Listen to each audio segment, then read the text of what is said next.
Welcome to Civics in a Year, the podcast that makes civic literacy fast, accessible, and surprisingly engaging. In just 10 minutes an episode, we'll tackle one of 250 essential questions about American democracy, how it works, why it matters, and what it means for you. Whether you're a student, a teacher, or just someone who wants to better understand your country and your rights, you're in the right place. Civics in a Year is powered by the Civic Literacy Curriculum from the Center for American Civics and is produced in partnership with the School of Civic and Economic Thought and Leadership at Arizona State University.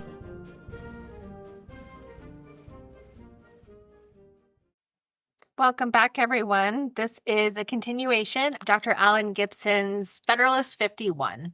Federalist number 48 says that you can try to just write these powers down on a piece of parchment. You can enumerate the different powers exercised by the different branches, spell it out in language on a constitutional parchment. And you can hope that everybody will obey those commands that are in that parchment.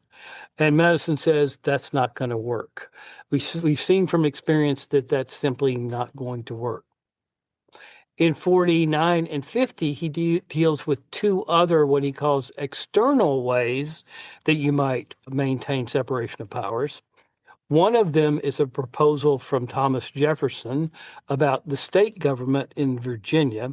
And Jefferson says whenever two of any of the three branches, he's talking about the Virginia state government, it's a proposal in a constitution he's proposing. He says that whenever two of the three branches call for a constitutional convention to maintain separation of powers, then that's how you would maintain separation of powers. If there was some concern by two of the three branches that separation of powers was being violated, then you call a constitutional convention and you address that issue. Okay? Madison rejects that for a number of famous reasons. He believes that that will hurt the institutional legitimacy of your Constitution. If you keep trying to reform it, you're going to rob it of respect, and veneration is his phrase. The other proposal is rather than waiting for these two branches to agree with each other that a new constitutional convention is necessary, you have one called at periodic intervals. So Jefferson believed that a generation was every 19 years. And in another thing that he wrote, he said that you should, this is a part of his ethos of the earth belongs to the living, and that each generation should govern itself. And anyway, he says every 19 years you should have a constitutional convention.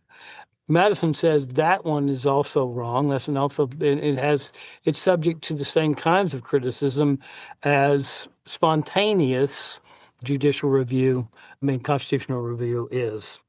So he rejects those three methods of maintaining separation of powers in 48, 49, and 50. Then when you get to Federalist number 51, he lays out this very famous argument for how separation of powers is actually going to be institutionalized in the American political system.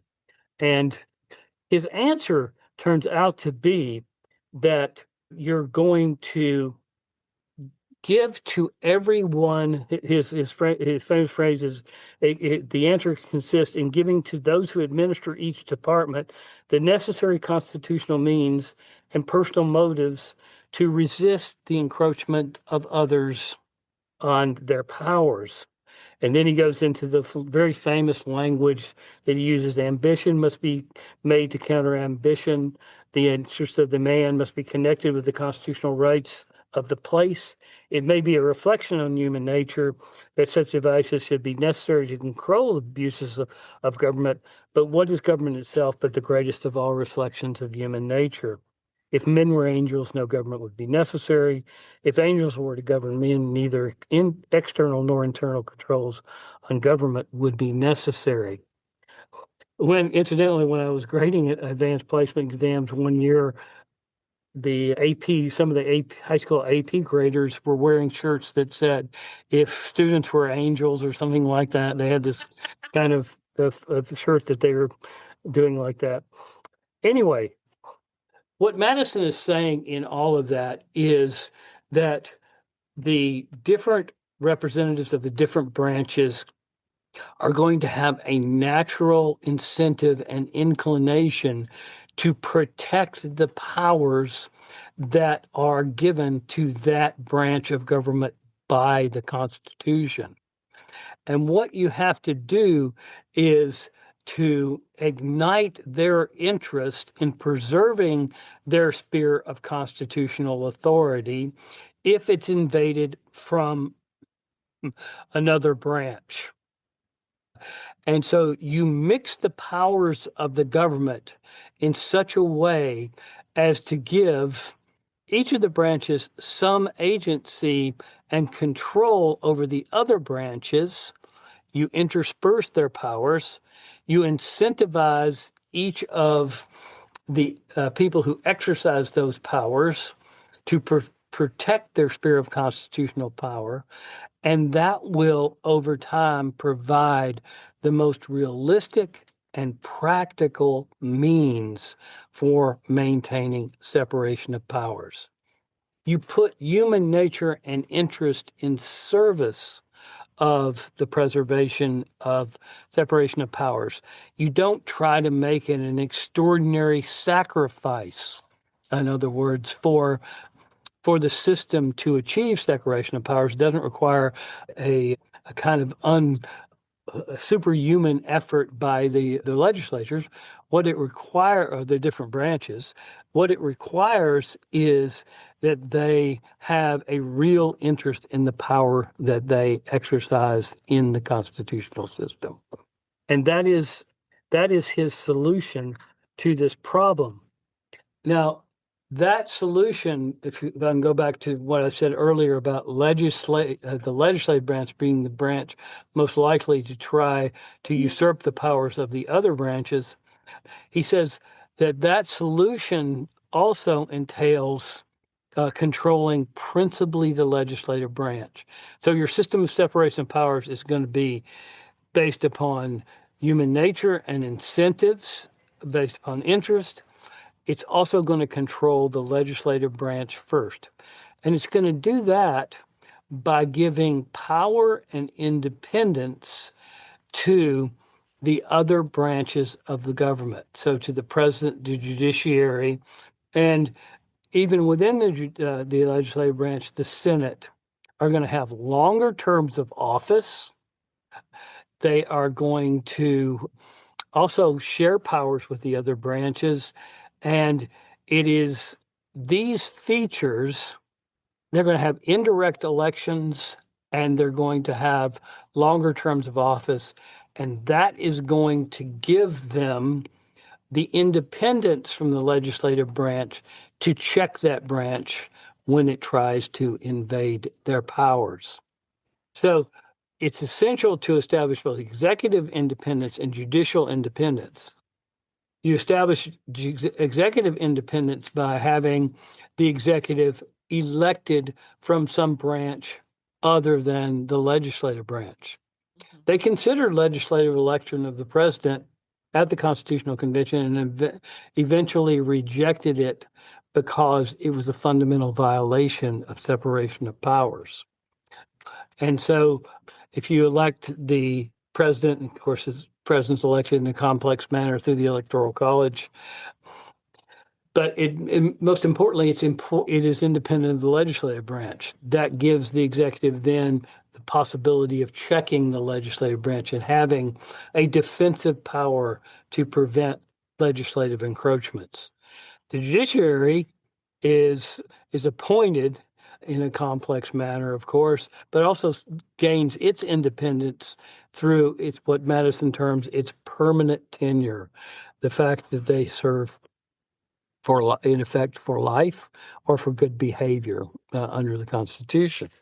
So the scheme of separation of powers itself fortifies the other branches over the legislative branch to allow them to prevent encroachments of power by one branch on the other branch. I did this somewhat out of order, but I do want to go back to Federalist number 47 because that's makes an important point too. And what Madison has to show is that the Constitution achieves the integration of the idea of separation of powers in it. But what he says there is that, as I said earlier, you cannot have a complete and total separation of all of these powers. You can't do it, and no one has ever really achieved that or even tried. He says Montesquieu is considered the oracle of separation of powers. He's considered the person, and Montesquieu celebrates the English Constitution. But the English Constitution has a system of checks and balances that shares power between all of the branches too. So it can't be proper to judge the Constitution against this unrealizable standard of what it means to have separation of powers. He also says that none of the state governments themselves achieve the kind of separation of powers that the anti-federalists are wanting.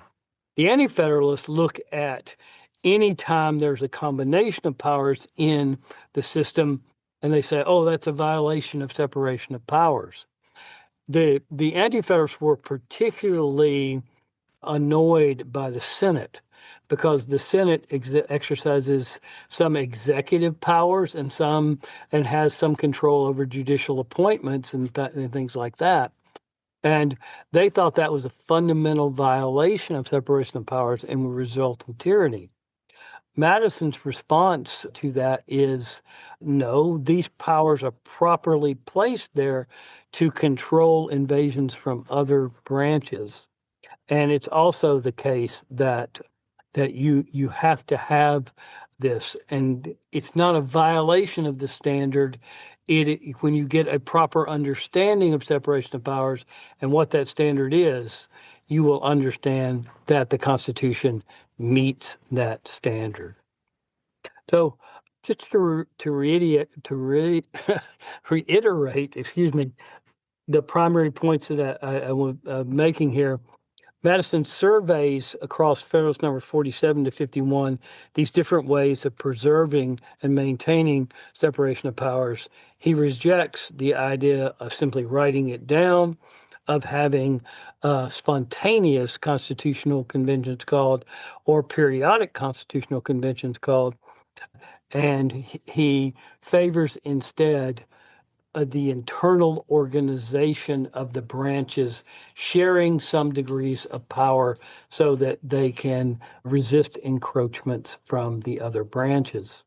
And he argues in favor of the Constitution meeting the standard of separation of powers when that standard itself is properly understood.